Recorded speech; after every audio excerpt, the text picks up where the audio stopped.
El Padre Pío se dice que podía estar en 2 lugares a la vez. Van a ver un video que muestra la bilocación. Va a ser asombroso. José Gregorio Hernández, quien se aparece en los hospitales y que dicen que le tomaron una fotografía y se le acerca a los pacientes y los ayuda y los consuela. Milagros de los santos como San Charbel, que supuestamente ingresó sus manos en el cuello de una mujer y la dejó marcada. Van a conocer todas estas marcas, van a conocer todos estos milagros en nuestro especial sobre santos, solo aquí, en Más Allá.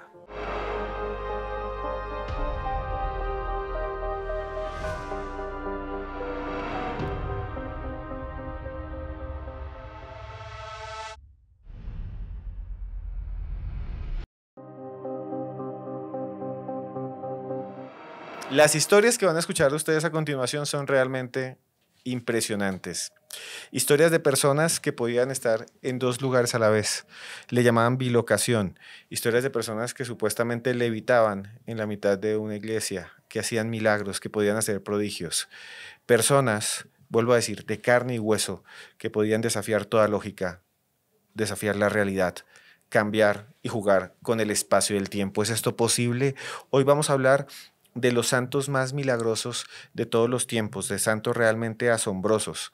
Vamos a hablar del Padre Pío de Pietrelcina, que un día estaba en una iglesia y un día, vuelvo a decir, mientras estaba frente a la gente, empezó a sentir algo en la mano aquí, en la palma de la mano, y todos los que lo estaban viendo de pronto vieron que empezaba a salirle una mancha, y luego que caía una especie de líquido bermejo, grumoso, y después aquí en la frente, y después aquí en el costado, y tenía las llagas, las heridas de Jesús de Nazaret. A eso le llaman también los estigmas. Y vamos a hablar de muchas cosas más. Y para hablar de esas historias y de Carlo Acutis, un santo que hoy en día está conectado con la internet, que dicen que a veces tocaba, digamos, un aparato electrónico y lo arreglaba, que se conectaba con personas de todo el mundo, que se dice, escuchen muy bien, que es el último gran santo poderoso y que el Papa ya dice que lo va a canonizar. Pues vamos a hablar de ellos y de José Gregorio Hernández y un milagro realmente increíble. Y para hablar de todo eso y mucho más, estamos nada más y nada menos que con Yarley García, periodista, investigadora, magíster. Yarley, gracias por estar aquí en Más Allá del Podcast. Esteban, muchas gracias. Me encanta estar acá. Tú sabes que el tema de los santos me gusta mucho porque todo eso sobrenatural, llevado como a este lado bonito, a este lado de que pasen cosas interesantes y buenas para las personas, les mantiene la fe y les ayuda en muchos momentos. Sí, y vamos a hablar de eso. Y también estamos nada más y nada menos que con Tania Velázquez, también periodista, investigadora. Tania, gracias por estar en Más Allá del Podcast. Esteban, gracias por la invitación y coincido con Yarley en que la historia de los santos es interesante, no solo desde el punto de vista religioso, sino que también los hacer como unos héroes de la vida real en algunos casos, que pueden hacer cosas que creemos imposibles, que como los superhéroes levitan, que curan, que tienen un poder que es fundamentado en la fe, pero que es bastante interesante. El Padre Pío de Pietrelcina es uno de los pocos seres sobre esta tierra que se dice podía estar en 2 lugares al mismo tiempo, como si pudiera romper la frontera de la realidad, como si pudiera moverse en el espacio del tiempo. Si hay algo que dice la física es que ningún objeto ni ninguna persona puede estar en 2 lugares al mismo tiempo, pero el Padre Pío parece que sí lo hacía, parece que podía tener eso que se llama bilocación. Y lo hizo una vez cuando una persona estaba muy enferma, una persona que odiaba a la Iglesia Católica y sus familiares pidieron que viniera un sacerdote. Lo vieron entrar, le hizo un rezo que ya nos va a contar Tania y todos dijeron, este padre nos ayudó, este padre vino a hacer la extrema unción. Sin embargo, todos decían que él no estaba ahí, que él realmente estaba a más de 200 kilómetros de distancia, en su parroquia, en un lugar llamado Pietrelcina. Esto sucedió en Udine, en Italia. ¿Qué sucedió en Udine, Italia? ¿Y por qué decimos que el Padre Pío tenía esa posibilidad de estar en 2 lugares a la vez? La bilocación. Este caso es bastante interesante, Esteban, porque estamos hablando de que el Padre Pío vivió entre el siglo XIX y XX. O sea, hay documentos, hay fotos de que sí existió el Padre Pío, hay evidencias. Y es interesante porque esto ocurrió el 18 de enero de 1905. Él se encontraba en su ermita, en el coro, estaba en oración, había varios sacerdotes acompañándolo y que en esa oración en un momento él cierra los ojos. Cuando él cierra los ojos, escucha y ve también una persona, una mujer que porque su esposo está falleciendo, comienza a tener dolores de parto al mismo tiempo. O sea, ella estaba embarazada. Estaba embarazada, tenía dolores de parto y su esposo estaba a punto de morir.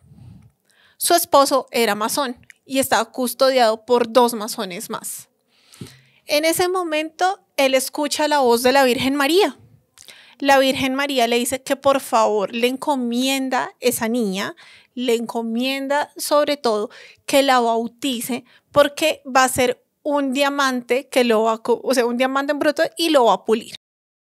Y esto es muy loco, Tania. O sea, al Padre Pío se le presenta la Virgen María La escucha pero no la ve. y le dice, vaya donde esta persona que está falleciendo, que su esposa está teniendo una bebé, porque esa bebé es algo que es importante para Dios, digámoslo así. Sí, era muy importante. De hecho, la Virgen decía que iba a ser un adorno con ella. Entonces, era bastante interesante. Cuando esto ocurre, al mismo tiempo, en Udine, que como dices tú está a más de 200 kilómetros, están ellos en la casa. La situación es la siguiente. La señora está con dolores de parto, el hombre está falleciendo, custodiado por los 2 masones, y no quieren dejar ingresar a un sacerdote a que le dé la extremaunción. En ese momento, ella se aferra a la oración y escucha al perro de la casa que está ladrando. Cuando ella voltea a ver al perro, ve a un sacerdote, ve a un monje. Cuando ella lo ve, el monje pasa por el lado del perro como si no hubiera nadie y al mismo tiempo el casero ve al monje y les dice a los masones, ustedes puede que no dejen ingresar a la casa al sacerdote por el Señor, pero sí porque la señora está teniendo en este momento una bebé y necesitamos que la bauticen. Ellos acceden, bautizan a la niña porque la niña alcanza a nacer y le da la extremaunción al masón. Esto es lo que digo, al mismo tiempo de que él está en el coro de la iglesia en oración. Estuvo en 2 lugares al mismo tiempo.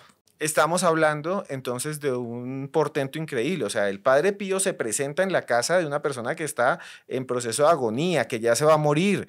Y además hay una señora ahí teniendo un bebé, que va a ser una bebé. Y lo dejan pasar y todo el mundo lo ve. Pero al mismo tiempo está a 200 kilómetros en el coro de su parroquia. O sea, hablaríamos de que es como si se dividiera en 2 una misma persona, la bilocación. Es un fenómeno muy interesante y además dentro de esa misma historia hay un documento también muy interesante porque fíjate que cuando tú dices que la Virgen le habló, le dijo, no te preocupes, no la busques, ella va a venir a ti, esta niña, que me parece que es de nombre Giovanna. Y ¿qué pasa? Que un día esta niña, no en Roma todavía, tiene unas dudas, ella está en la universidad, ya es más grande, tiene unas dudas y dice, voy a ir a la iglesia porque tengo dudas de fe.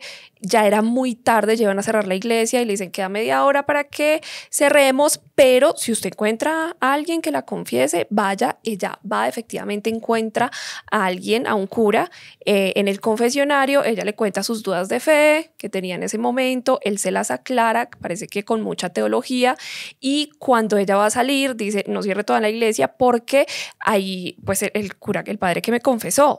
Y empiezan a buscar, no encuentran a nadie y era este mismo Padre Pío, porque posteriormente se encuentran en Roma. Ella le dice, yo a usted no lo conozco, no sé quién es.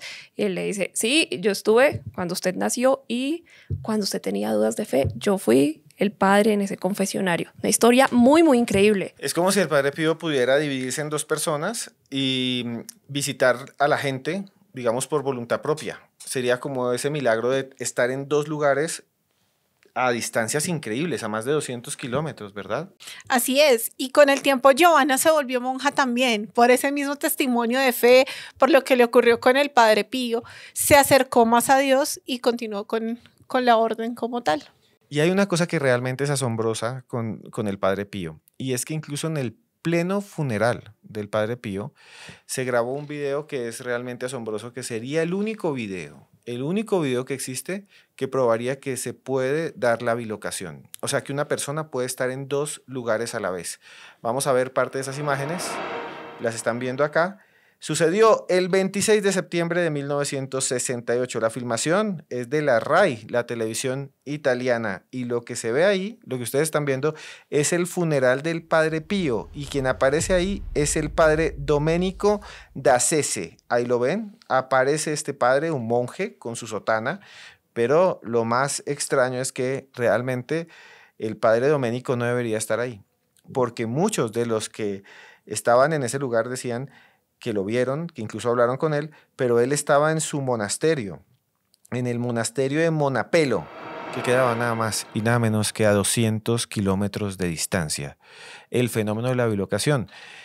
¿Y qué podríamos inferir de esto? Es que en la Iglesia Católica hay una gran cantidad de historias de bilocación, Yarley, y se ve como una prueba de santidad que esté una persona en dos lugares al mismo tiempo, que es un imposible para la física.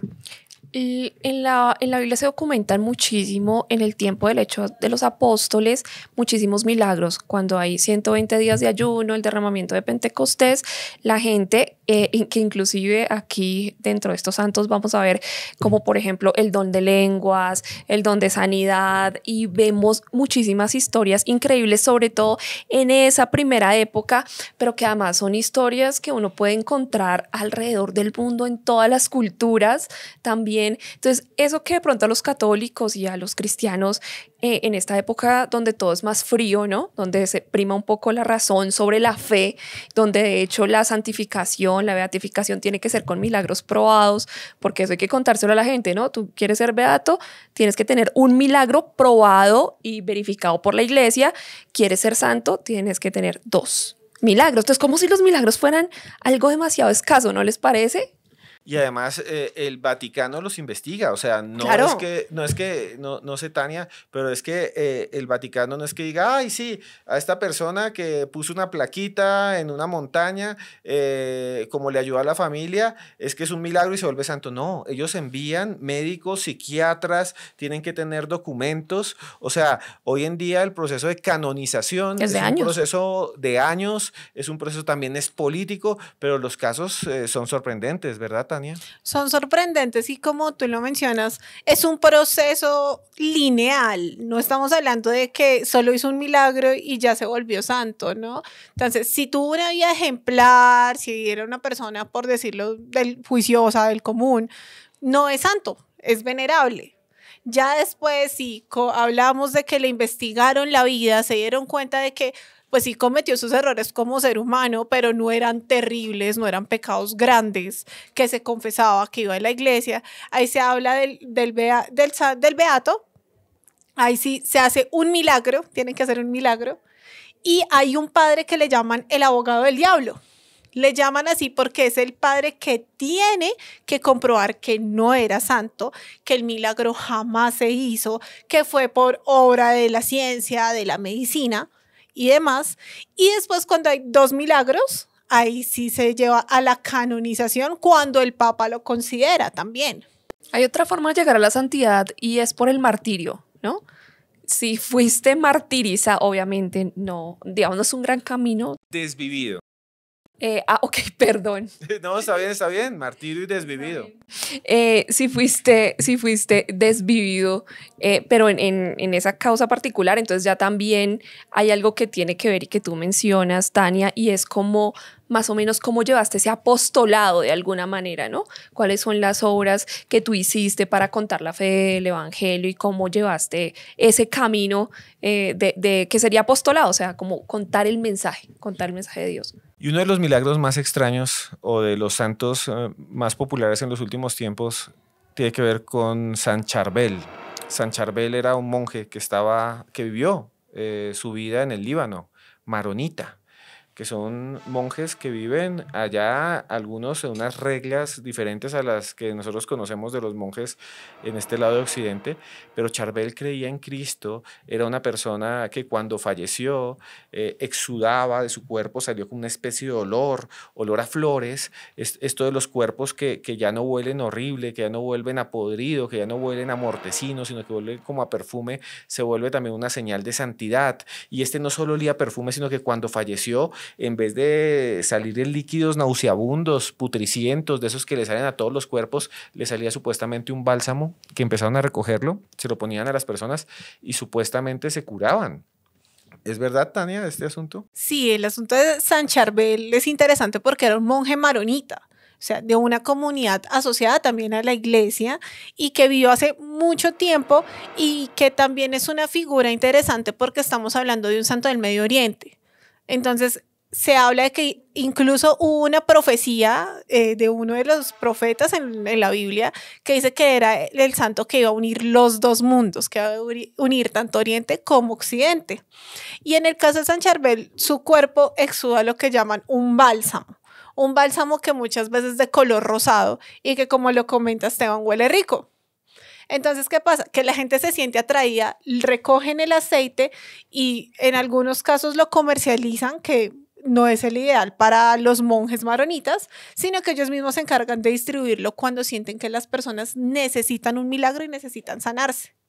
Y uno de los casos más extraños es el que les vamos a narrar a continuación, ¿no? Una mujer, Nohat el-Chamí. Nohat el-Chamí es una mujer que vive o vivió en el Líbano, allá en el Líbano, muy cerca a lo que hoy en día es Siria y toda esta zona del mundo. Y Nohat al-Chamí tenía varios hijos, nietos, y un día tenía una enfermedad terrible, ya estaba en estado muy mal, estaba muy mal, y entonces ella empezó a pedirle a San Charbel que la ayudara y que la beneficiara, que le quitara el dolor. Y el 22 de enero de 1993, ella estaba supuestamente en su casa, acostada, durmiendo, cuando vio que una imagen extraña, un ser con barba, imagínense un tipo con barba se le metió a la pieza, imagínense usted está durmiendo y se le mete un tipo con barba a la pieza, así con su traje, y él dijo, ¿qué es esto? Ella dijo, ¿qué es esto? Y de repente ese ser se le acercó, le cogió de alguna manera el cuello y le metió las dos manos así, con los dedos y todo. Ella vio cómo los dedos entraban, su piel se abría, sintió calor y sentía como se le metían los dedos en el cuello. Se le metían los dedos, así como cuando usted mete los dedos entre un montón de arroz caliente, así, y supuestamente sentía como si le sacaran algo de adentro. No sé, debe de ser terrible que uno sienta que lo desgarren y que le sacan algo de adentro, y que ese ser, esa criatura, brillaba. Era un ser brillante con una barba larga, y Nohat quedó muy asustada, ella quedó asustada, ella no dijo, ay, Dios mío, qué bueno, vinieron a visitarme, un ser de luz y me está sacando algo. No, sentía eso, al otro día despertó y de repente se vio al espejo y efectivamente tenía dos líneas acá que todavía existen, las cicatrices. Y tiene ella las pruebas médicas antes de que se apareciera ese ser, de que estaba muy enferma, y tiene las pruebas médicas que después ya no tenía el mal que de alguna manera le estaba atormentando, ya no tenía eso. Imagínese usted que le aparecía este ser. Luego ella vio una estampita y observó y dijo, el que entró es el que está dibujado. El que está ahí, el viejo con barba, el tipo que tiene la caperuza, el ensotanado, el anciano ese que me metió las manos ahí, todo alto. Incluso venía con otro anciano, ya Rey nos va a contar. Y Tania, ¿quién era el otro anciano? Venían dos, se me metieron en la pieza, dos tipos ahí, y me sacaron algo. Y ya, ella quedó completamente sanada. Y después dijo, es que vea, el que se metió a mi cuarto, perdón, es el que encontré después en una estampita.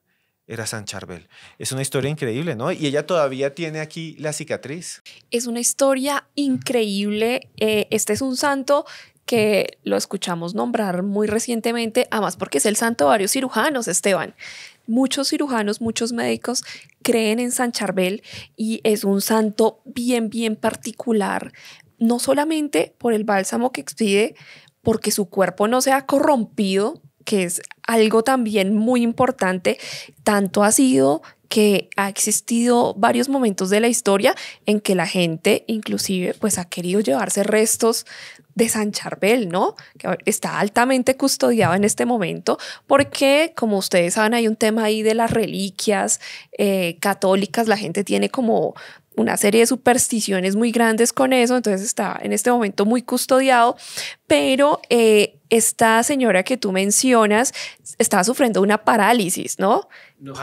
Sí, estaba paralizada, quieta. entonces, pues tener una parálisis, no poderse mover, sobre todo de un costado, digamos, es algo muy notorio. O sea, si tú te sanas de una parálisis, pues claramente la prueba es que puedes moverte, ¿no? Entonces, ojo con eso. Y lo otro es que sí, efectivamente venía con otro monje. Entonces, esta escena que nos acabas de ilustrar, un poquito fuerte, seguramente fue menos terrorífica en el sentido de que el otro monje era como una especie de anestesiólogo, digamos, estaba fungiendo como anestesiólogo en el sentido de que la estaba calmando. Ella cuenta que estaba como poniéndole una almohada, que la estaba tocando así para que sintiera paz.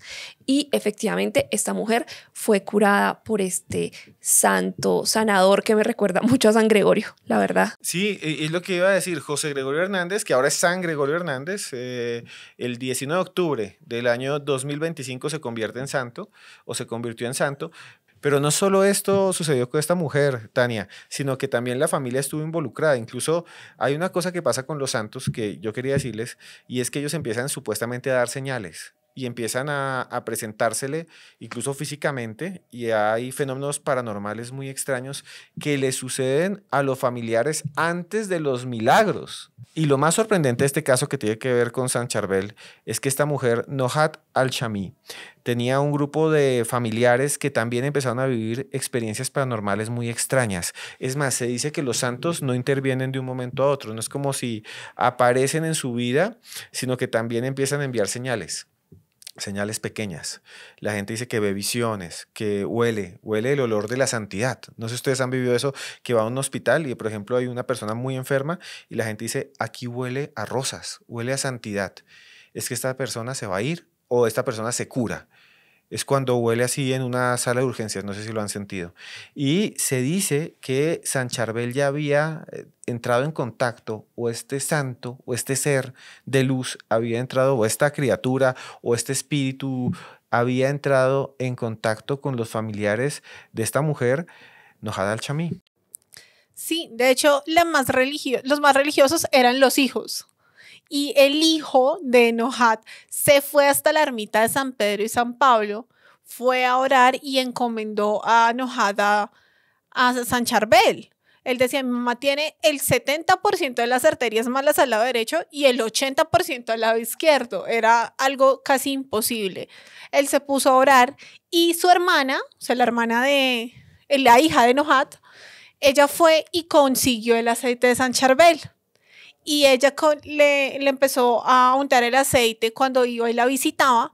Y una noche se soñó con San Charbel. Pero se soñó que estaban en una misa, que habían varios monjes y que el monje Charbel era el que le daba la comunión a Nohat. Eso por ese lado. Por otro lado, cuando sucedió el milagro de Nohat, cuando ella se sueña o ve que la visita este monje junto con otro, ella también escucha que le dice que todos los 22 de cada mes tiene que ir a orar en la ermita San Charbel para agradecerle por el milagro. O sea que se le aparece San Charbel y además le habla después de que la sanó, y le dice, usted tiene que ir a mi ermita, que es donde está la tumba. Sería más o menos esto. Y se dice que el que la acompañaba, ese ser que la acompañaba, era nada más y nada menos que San Marón, que sería el que creó la cofradía de los maronitas, que hoy en día es una iglesia que está en todo el mundo, está en muchos países y tiene unos ritos diferentes al catolicismo tradicional, pero que hacen parte hacen parte de la iglesia católica. Por eso Charbel es un santo que también le interesa a los ortodoxos. Es un santo que une a las dos confesiones. Es muy extraño, como decía Tania, que decía había una profecía que decía que iba a llegar un hombre muy santo, que no iba a ser ningún mesías, sino que iba a unir al cristianismo de nuevo, y parece que ese podría ser Charbel, según las fes y las tradiciones. Estamos hablando de él en países católicos, pero también lo conocen y lo veneran los ortodoxos, que es una cosa extraña. Pero también le quería preguntar a Yarley, hay algo de San Charbel que me parecía interesante, y es que los hijos habían ido al Vaticano, decía Tania, a San Pablo y a San Pedro a rezar. Pero Charbel es una entidad que se parece mucho a otro santo que es muy latino, que es José Gregorio Hernández, que también se presenta, ¿no? Y que hace cirugías espirituales. Sí, me lo recuerda muchísimo, muchísimo en varias cosas. En esto de hacer cirugías a los más pobres y más necesitados, porque esta mujer era una mamá de 12 hijos, una persona muy humilde. Seguramente cuando la gente es muy humilde y no encuentra como muchas respuestas médicas, por supuesto su refugio es la fe, y eso pasaba también con San Gregorio. San Gregorio era un tipo que era médico. Era muy reputado en Venezuela, fue un tipo que llevó la medicina a Venezuela, no solamente la medicina, la bacteriología, porque él estudió en Francia, de hecho estuvo en el Instituto Louis Pasteur. Era un tipo letradísimo, pero que decide como toda esa inteligencia abocarla al servicio de los pobres. Un tipo que pudo básicamente haberse llenado de dinero, y lo que hizo fue ir allá, fundar la medicina, pero además dar consulta a los más pobres. Y es muy curiosa la muerte de San Gregorio, porque muere atropellado, Esteban y Tania, con el primer automóvil que hubo en Caracas. Sí, llevaba uno. José Gregorio Hernández, que además siempre la imagen, como ustedes la pueden estar viendo, es con una corbata, un sombrero, porque es la imagen del médico visitador, de ese médico que ya no existe, que visitaba a la gente en la casa. Por eso se dice pacientes, porque tenían que esperar que llegara el médico, porque no había tantos, los hospitales estaban en las ciudades, entonces en los pueblos tenían que esperar que llegara el médico, y por eso tenía su maletín, el maletín de médico, y así es que lo ven. Porque lo extraño es que pasa lo mismo que con San Charbel. A José Gregorio Hernández lo ven en las clínicas, lo ven, o sea, físicamente. Muchos enfermos dicen que están ahí dormidos y de repente ven que un médico entra, los revisa y después se sienten mejor y le pregunta a la enfermera: hoy, ¿quién fue el médico que vino ayer de sombrerito? ¿Quién fue el médico que vino con una corbata? ¿Quién fue el médico que vino anoche? No, señor, aquí no hay gente así, aquí ningún médico tiene corbata, aquí ningún médico tiene sombrero.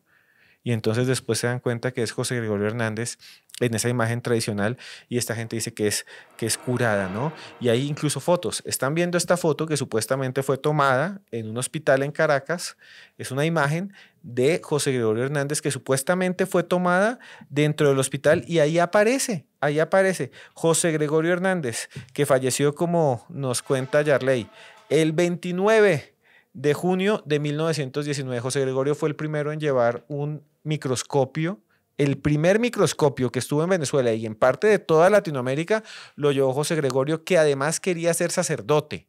Su sueño era ser sacerdote. Y él estaba caminando en Caracas y vino un automóvil y lo aplastó contra un andén, quedó vuelto nada, quedó aplastado, fallecido. Sus huesos quedaron todos deformes y se dice todavía que aparece. Pero en los últimos años hubo un milagro que cambió todo, porque el Vaticano lo investigó. Y ese milagro supuestamente tiene pruebas físicas reales de que lo que sucedió con esta persona, que tuvo un problema terrible, un ataque terrible, es algo que no tiene ninguna explicación científica. La única explicación, dice el Vaticano, es que José Gregorio Hernández hizo que esta persona, Dios, por intermedio de José Gregorio, hizo que esta persona se sanara. ¿De quién estamos hablando, Tania? La niña se llama Yaxuri Solórzano, todavía existe, fue en el año 2017. Ella estaba con su papá, el papá tenía una moto, y por evitar que unos ladrones le robaran ese vehículo, le dispararon en la cabeza a la niña. En ese momento la niña se encontraba muy mal, claramente. Tuvieron que esperar 48 horas después de que la llevaran al hospital, porque no llegaba el neurólogo, porque estaban en una zona muy aislada. Y ahí la mamá, con toda la angustia del mundo, empezó a orar. Ella oró, y por favor, San Gregorio, aunque todavía no se le conoce como, se le conocía como santo, la gente le dice San Gregorio Hernández. Ella dice que en ese momento San Gregorio le habló y le dijo, tranquila que tu hija va a estar bien. Le habló. Le habló. Y ella dice que en ese momento se sintió confiada y que el médico le decía, bueno, puede que ella sobreviva, pero puede que no hable bien, que no se mueva, puede tener muchas consecuencias a futuro. Pasaron 20 días del asunto, del accidente, del disparo, y la niña salió como si nada le hubiera pasado. No. Salió intacta. Increíble. Yatsuri todavía está viva, tiene una vida común y corriente y la mamá le agradece a José Gregorio Hernández. Y ese fue el milagro que lo llevó también a que fuera nombrado santo. Yarley, y esto fue investigado por el Vaticano, o sea, no estamos hablando de que es un chisme, que entonces le dispararon a una niña y después pudo caminar, no, hay pruebas médicas, se enviaron sacerdotes, tenemos los documentos oficiales, se enviaron una carpeta, ella está viva, habla, después de que tuvo ese impacto en la cabeza, que la mayoría, tristemente, de las personas ni siquiera se pueden mover después si no fallecen. Sí, ni siquiera pueden vivir. Ni siquiera pueden vivir, y entonces, pues, gracias a ese milagro, gracias a esa intervención, es que vamos a hablar ahora de San Gregorio Hernández por parte del mismísimo Vaticano. Claro, recuerden que un milagro es algo en contra de todo pronóstico, todas las leyes, todo lo que uno pudiera pensar, y digamos en ese sentido es que es un milagro. Y el Vaticano ahora es muy, muy riguroso, y siento que entre San Charbel y San Gregorio hay algo muy interesante cultural, y es que seguramente el camino de San Gregorio hacia la canonización y la santidad hubiera sido más corto en Medio Oriente, porque en Medio Oriente es mucho más celoso con los temas de tradiciones. En cambio acá San Gregorio, ¿qué es lo que pasó? Y que obviamente digamos que hay un salto con el milagro de Yatsuri, pero había pasado muchas cosas ahí, no que no hiciera milagros, sino que inicialmente, hace muchos años, la época de mi abuelita, de la suya, encontramos a San Gregorio en conventos, en auspicios, como más o menos resguardado un poco por la religión. Después, un tiempo en que todo el sincretismo de Latinoamérica lo que hace es que tú puedas encontrar en muchos lugares San Gregorio, ¿no? No, te vamos a operar y esto. Y eso al Vaticano no le gusta mucho, ¿no? Porque claramente una religión que es monoteísta, que tiene unas creencias y que tiene unas tradiciones, digamos, muy cuadriculadas, pues San Gregorio se volvió como parte de la comunidad, y el pueblo empezó a hacer como sus versiones de cómo tendría que ser esto mismo para la gente, y eso evitó durante mucho tiempo, digamos, mezclándolo un poco más con la magia. Sí, sí. Más con la magia que del lado de la religión, evitó mucho tiempo también que se estudiaran estos milagros hacia San Gregorio. Claro, porque José Gregorio Hernández era visto como brujería. O sea, para muchos era brujería, y las apariciones de José Gregorio Hernández son comunes, lo tengo que decir, son comunes en Venezuela y en Colombia y en Ecuador. Incluso en Estados Unidos, muchos migrantes que van a clínicas dicen que ven, hay una historia muy, muy famosa de hace poco, de migrantes que estaban en Nueva York en un hotel, migrantes venezolanos que estaban enfermos y que supuestamente les tocaba la puerta, un hombre con corbata venía, los revisaban si estaban enfermos y se iba, y nadie sabía quién era, y decían: José Gregorio Hernández está visitando a los migrantes de Nueva York. O sea, hay una presencia de esta entidad, o de este ser, o de este santo, de esta alma divina, como quieran decirle ustedes, que es muy fuerte, y antes incluso se veía como brujería porque posee a unos mediums. Uno puede, a diferencia de otros santos, hablar con José Gregorio por intermedio de una persona que puede de alguna manera materializarlo, que es materia y que lo baja el espíritu de José Gregorio. Hoy en día ya es un santo católico, pero hay un santo católico del cual vamos a hablar, que para mí es asombroso, que es un santo que si estuviera vivo sería, yo creo, que el ser más paranormal que jamás haya existido, porque ha hecho, según los registros del Vaticano, todo tipo de milagros, inclusive revivir cuerpos de personas fallecidas. Les estoy hablando de San Vicente Ferrer. Yarley, ¿quién fue San Vicente Ferrer y por qué es tan poderoso? Sí, me llama mucho la atención este santo porque cuando hablamos de milagros y de todas estas cosas que ya hemos venido tocando durante todo el programa, tenemos que inevitablemente volver a Jesús. Jesús, pues era un tipo que hizo todo tipo de milagros. Convirtió el agua en vino, multiplicó comida, sanó gente, pero además inclusive sanaba gente con que le tocaran la túnica, que es algo bien particular, resucitó muertos, liberó mucha gente de demonios, de dolencias que tenían.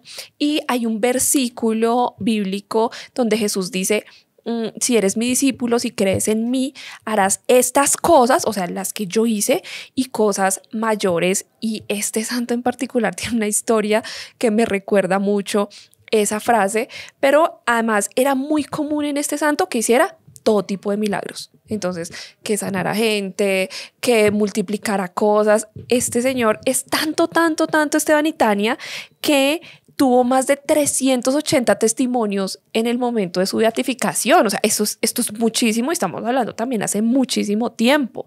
Testimonios directos. La gente decía, me hizo un milagro.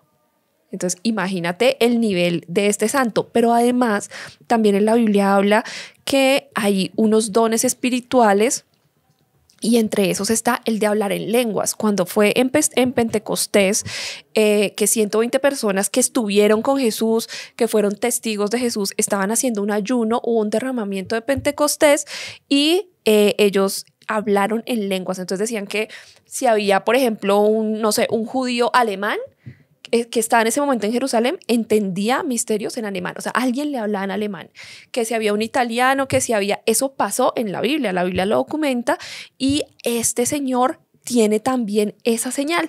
Él hablaba en lenguas, cuando daba misa, le entendía el italiano, le entendía en francés, todos le entendían, era un don muy, muy particular. Charley, me estás diciendo que cuando San Vicente Ferrer estaba en misa, él hablaba en ese tiempo, debía hablar en latín.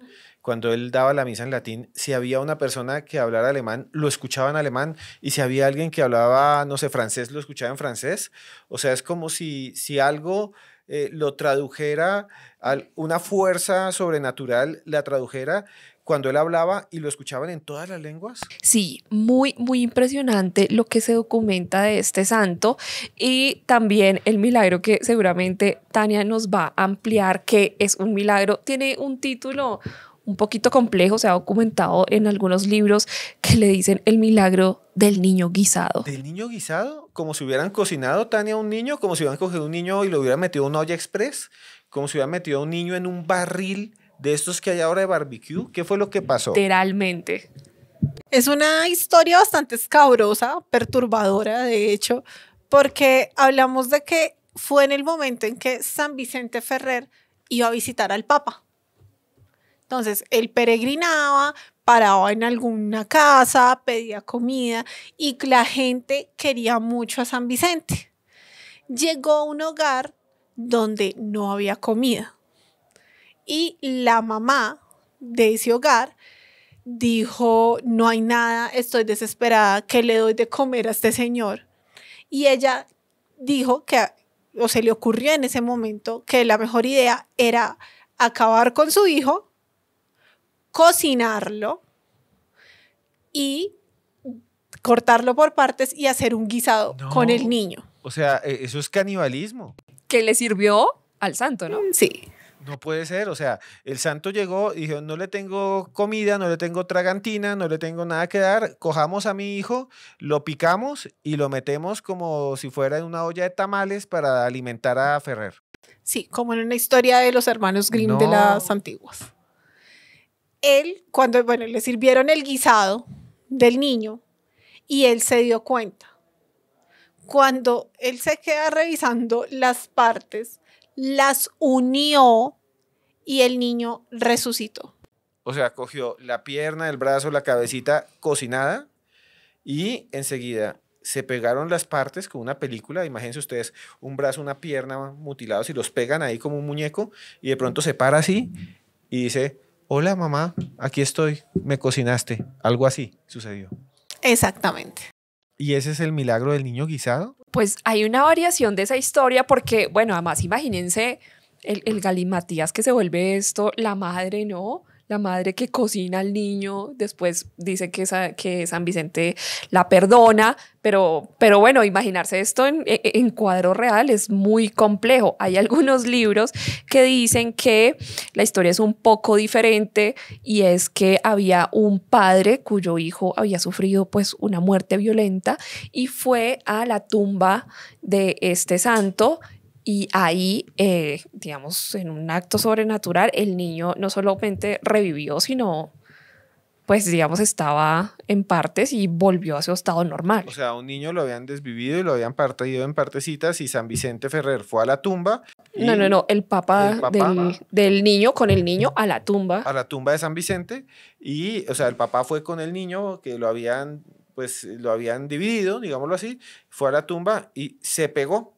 Se volvió a pegar, se volvió a fundir las piernitas, los bracitos y volvió a funcionar y así volvió a funcionar por el poder de San Vicente. O sea, esto es una cosa impresionante. O sea, estos milagros desafían la medicina. No, y la mente humana. La mente humana. No o sea, sé si ese milagro puede resistir imaginando como eso, el escrutinio, ¿no? Y ahí hay dibujos y pinturas, que es las que estamos viendo.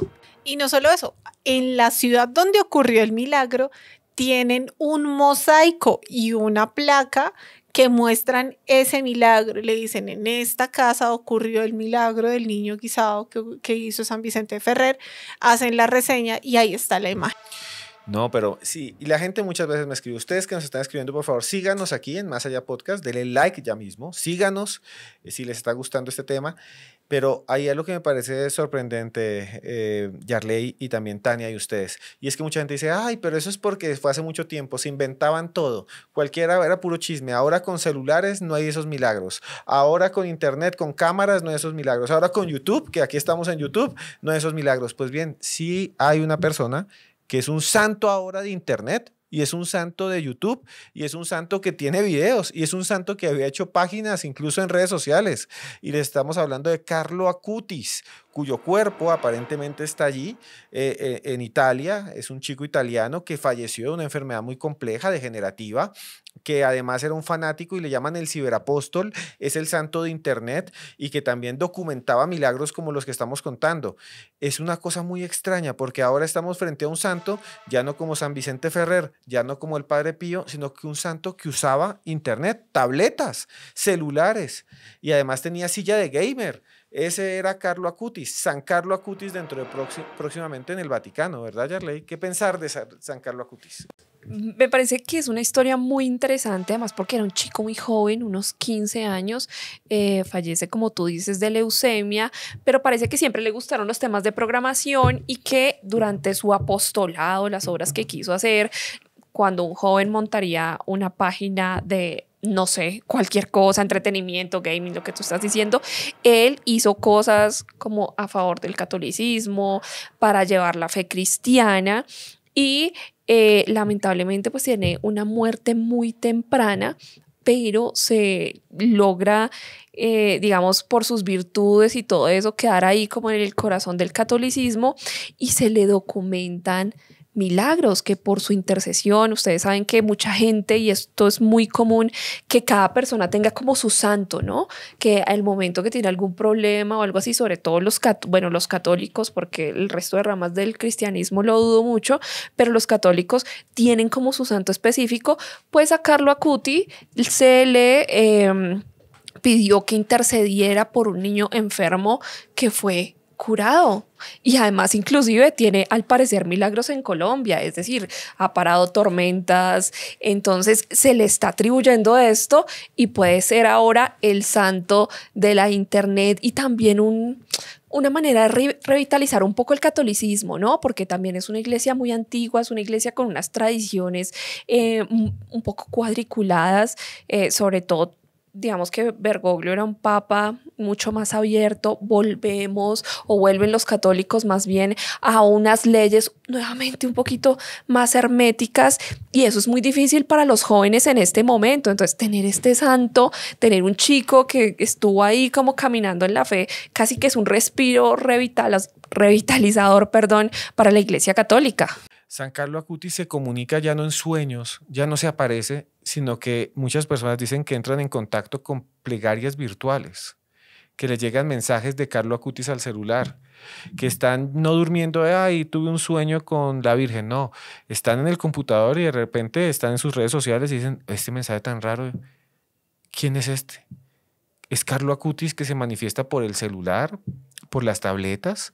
¿Existe esa posibilidad de que un ser divino pueda entrar a Internet? ¿Es el santo de Internet? Y hay casos realmente asombrosos que tienen que ver con esas peticiones. La gente le pide porque él hizo un blog.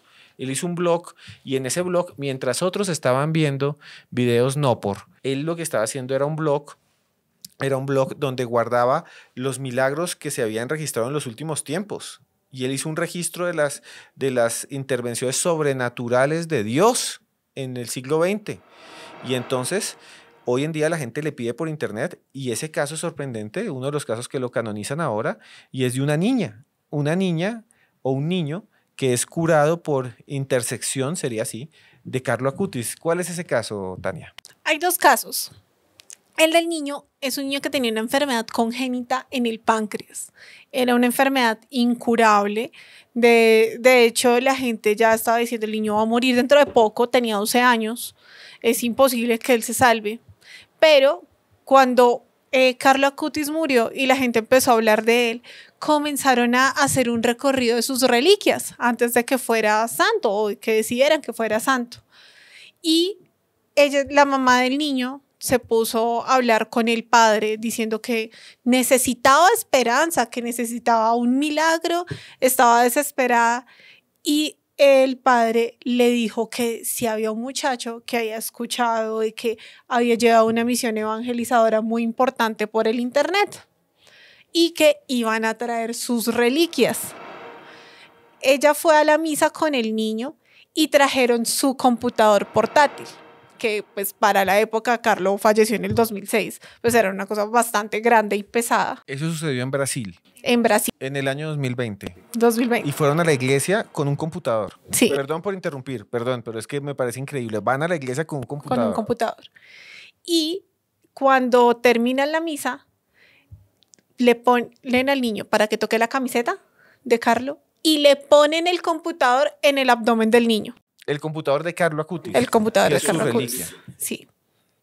Y ahí es donde comienza el milagro y el niño ahora está completamente sano. De cáncer de páncreas. No especifica la enfermedad, pero sí era una enfermedad incurable asociada al páncreas. Registrada por el Vaticano, que envió médicos, pero esto es sorprendente porque hablamos de San Vicente Ferrer, que todo el mundo dice, es una leyenda, son historias, pero estamos hablando del año 2020 y la reliquia ya no es un crucifijo con agua sagrada ni un clavo de Cristo, no, la reliquia es un computador, o sea, es una cosa sorprendente, ¿no? Sí, como van cambiando las historias. Hace mucho tiempo en otros programas que hemos hecho a lo largo de los años, documentábamos un poco eso de cómo, por ejemplo, los escritos bíblicos hablaban de un carro de fuego, de cosas que las personas las estaban explicando como desde su mundo, ¿no? Desde los elementos culturales que tenían en ese momento para contar y pues seguramente ese tránsito de la tecnología, de cómo pensamos, de cómo hacemos, pues es lo que hace que ahora existan este tipo de historias. Y mira, Yarley, que eso me recuerda un caso increíble que sucedió también en Líbano, cuando estábamos hablando nosotros hace poco de San Charbel, tiene que ver es más con San Charbel, que uno lo podría confundir también, como tú dices, en el pasado pues se veía lo milagroso de otra manera, como algo mágico, hoy en día tenemos computadores, pero es de un hombre que se llama Raimundo Nader, y Raimundo Nader era un creyente de San Charbel, no tan creyente al comienzo, un día fue a visitar, él es ingeniero industrial de Líbano, él fue a visitar la tumba de San Charbel. La fue a visitar así normal y él dice que estando afuera se puso a mirar los pinos y lo que había al lado, dijo, ay, qué tumba tan simpática, no sé qué más, y él dice que en ese momento un ser extraño, un ser luminoso, se le colocó a la espalda, algo que brillaba, que tenía cabeza, brazos, pero que tenía como una capota, y lo coge del brazo, lo coge así y lo jala hacia atrás, y después cuando él se ve, dice que tiene algo, pero que él no tiene dolor, no siente dolor. Con el tiempo va donde uno de los mejores dermatólogos del Líbano, porque él dice que es esa mancha, y esa mancha que tiene ahí es realmente una mano humana.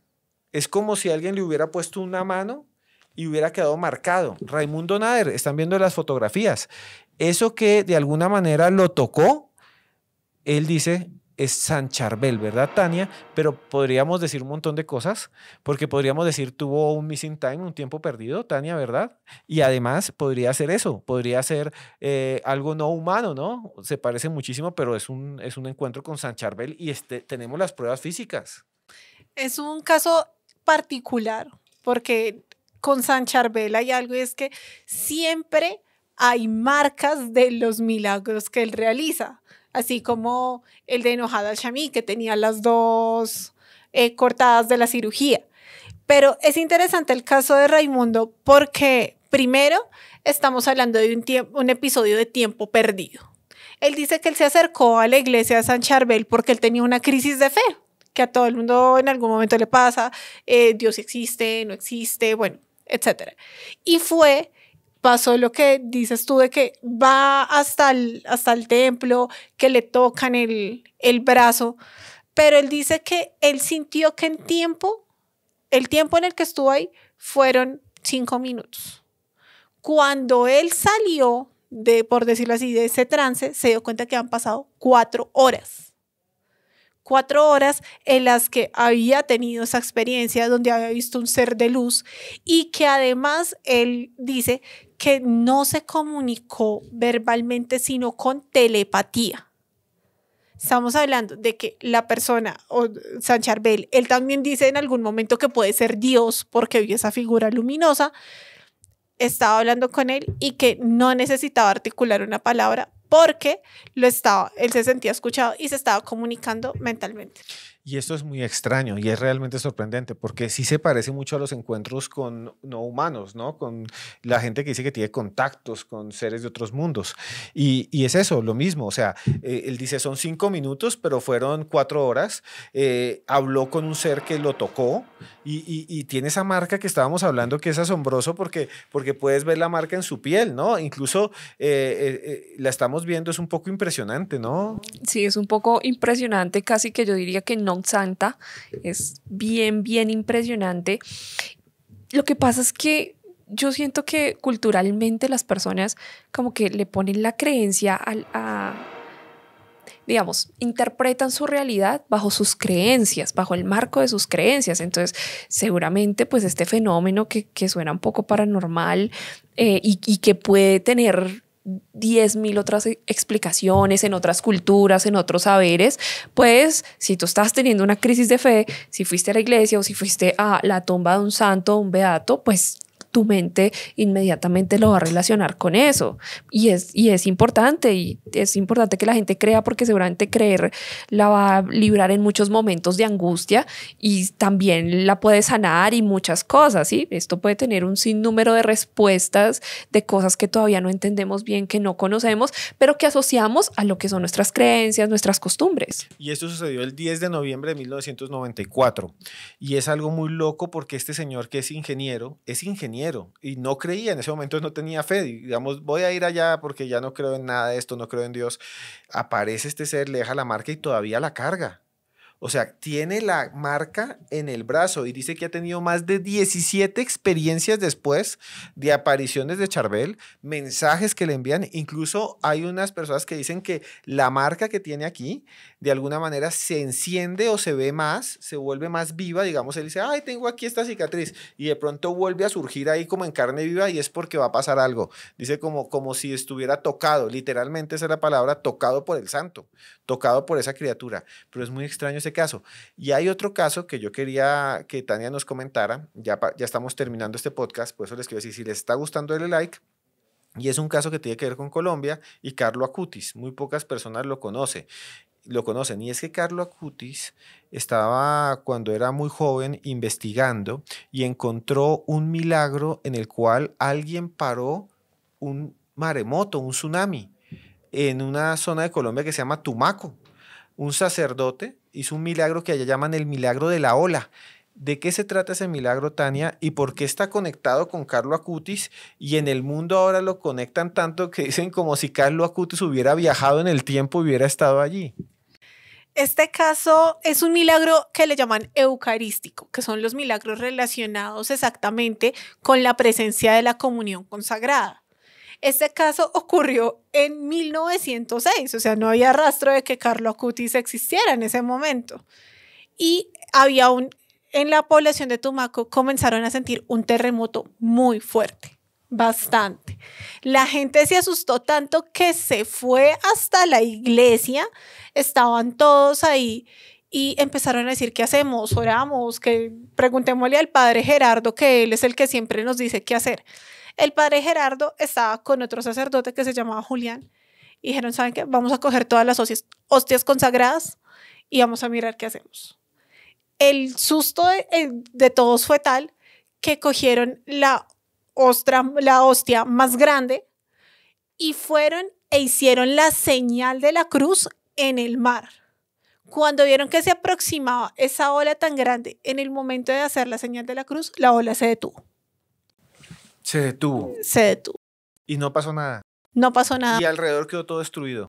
Todo quedó destruido, pero también quedó el mar en calma. Y es famoso porque Carlo Acutis, aparte de que hizo el registro de ese milagro eucarístico y lo dio a conocer, tiempo después, para el mismo periodo donde el niño de Brasil se sanó e hicieron esa gira, las reliquias de Carlo Acutis estuvieron en Tumaco. O sea, llevaron el computador de Carlo Acutis, la camiseta de Carlo Acutis hasta Tumaco, porque él había registrado en internet, había investigado ese momento, ese fenómeno sobrenatural. Es que imagínense, parar un tsunami con una hostia. Yarley, hay un fenómeno también ligado a Carlo Acutis que se repite en muchos santos y es los cuerpos incorruptos.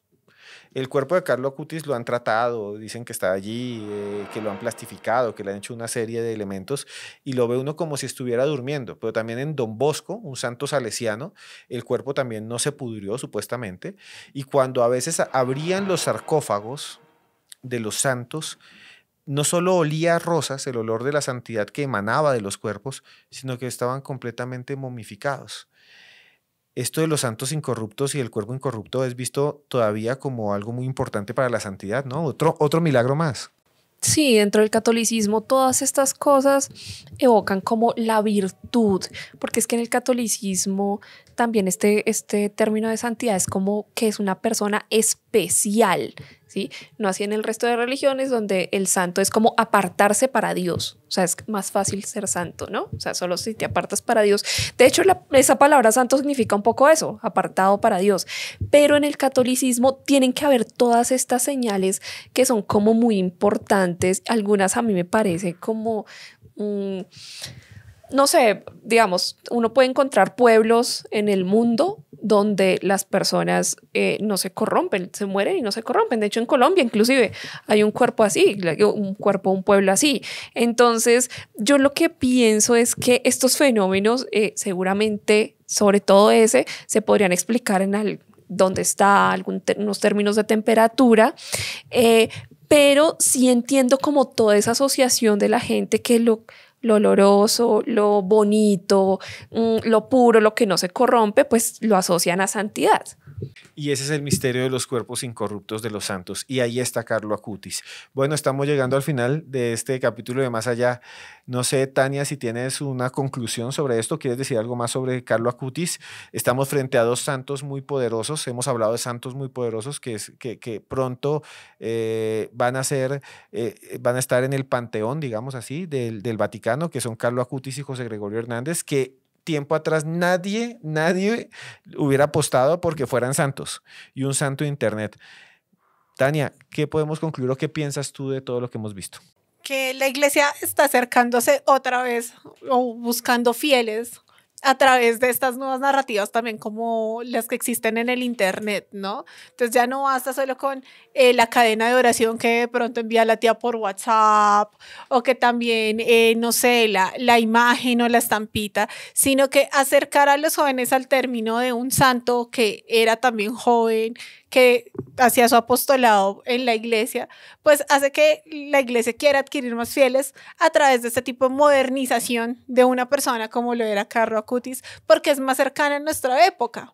Hace mucho tiempo no veíamos tal vez que un santo estuviera tan cercano a nuestro siglo, ¿no? Siempre vemos como los santos por allá del siglo V o siglo XV, ¿sí? Pero ahora es mucho más cercano para las personas que están en la religión católica.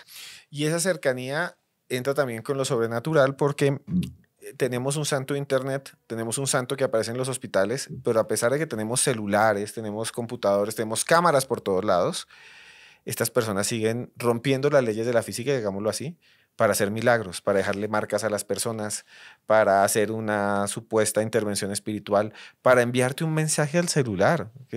Hay gente que dice, me llegó un mensaje extraño que dice, cuidado, no salgas a la calle. Y la gente no sale y hubo un cataclismo y después dicen, pero este mensaje ¿dónde ya salió? Y aparece que salió de una página inactiva hace mucho tiempo que era de Carlo Acutis. Es como si el santo me hablara por internet. Esas historias, de alguna manera, Yarley, ya para terminar, quería hacerte la pregunta, ¿para ti son como una actualización del tema de los santos en el mundo actual? ¿O es que la iglesia como una institución se adapta y dice, mire, si existe, así tengas un celular, existe el poder de Dios? Yo creo que el poder de Dios no debería ser validado por ninguna institución. Es decir, ninguna institución debería decir qué es de Dios y qué no, o digamos cómo se miden los niveles del poder de Dios, porque Dios es el omnipotente y puede hacer las cosas que Él quiera como Él quiera. Y esa era un poco la invitación que quería hacerle a la gente. Entender un poco que más allá de todo, si tienes un problema, una dificultad, todo, no tienes que buscar tanto porque como que digamos, la ayuda, el milagro está a una oración. Yo creo que, no sé, si usted que está viendo este programa puede decir, en un momento de mucha angustia que no supe qué hacer, me arrodillé en lo que yo creyera, me conecté ahí y vino ese milagro a mi vida. Lo que pasa es que a veces eso nos parece muy raro y entonces lo empezamos a llenar como de un montón de cosas para sentir que eso es extraño. Pero pues si Dios existe, no es un Dios extraño, es un Dios cercano, que se puede acercar a ti, que tú lo puedes buscar y tú puedes buscar esos milagros y no, seguramente no están tan lejos y seguramente este chat se nos va a llenar de historias de gente que dice, oiga, a mí me pasó un milagro, yo tuve un milagro, como lo que tú estabas diciendo. ¿Cuál es el problema cuando transitamos todo eso? Porque queremos que otro ser humano o una institución no lo avale. Ahí pueden pasar 14, 15, 10.000 años en algo que seguramente a Dios le tardó medio segundo hacerlo. Y bueno, Tania, no sé si quieres decir algo más y cuáles son tus redes sociales, dónde pueden buscarte y muchas gracias por estar en Más Allá del Podcast. No, gracias por la invitación, por haber compartido con Yarley, contigo. Y en redes sociales me pueden encontrar como Tania Me Cuenta en Instagram y en TikTok. Yarley, lo mismo, ¿dónde pueden buscarte, dónde pueden contactarte si alguien quiere hablar contigo?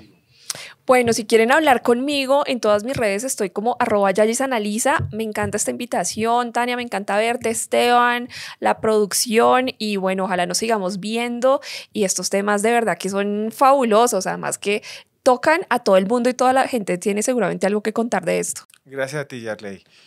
Y al final quédense pensando en esto, un niño que fue cocinado y que después volvió a la vida, un niño que estaba enfermo en Brasil y le colocan encima de las piernas un computador y está caminando, una niña que recibe un disparo que nunca iba a recibir en la cabeza y hoy en día es normal.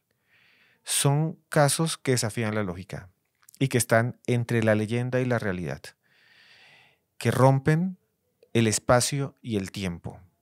Si esto existe, si esto es posible, si esto de alguna manera está allí como un hecho real, estamos frente a una posibilidad infinita de que lo que consideramos el mundo consistente, el mundo que nos rodea, es realmente algo que no es cierto, que hay una fuerza que está allí que puede cambiar el destino. Llámenla como quieran, Dios, llámenlo como ustedes quieran, Santo, Charbel.